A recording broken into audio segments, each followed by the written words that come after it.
Please ஒரு நிமிஷம்.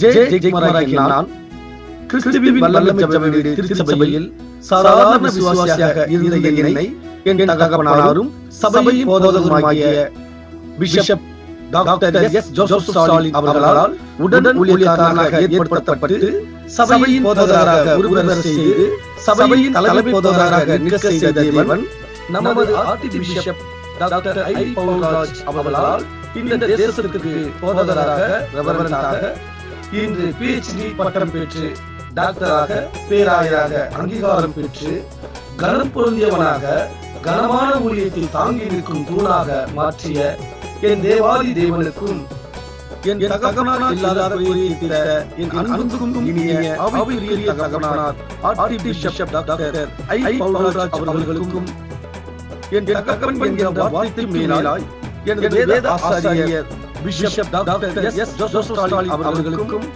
நமது இயேசு கிறிஸ்துவின் நாமத்தில் கோடானகோடி நன்றியை தெரிவித்துக் கொள்கிறேன். அவர்களைப் போல தேவனால் அழைக்கப்பட்டாலுடைய ஒருவனும் இந்த கனமான ஊழியத்திற்கு தானாய் ஏற்படுத்துவதில்லை. எபிரேயர் 5 அதிகாரம் 4 வசனம். கர்த்தர் நாமம் மட்டும் மகிமைப்படுவதாக. ஆமென்.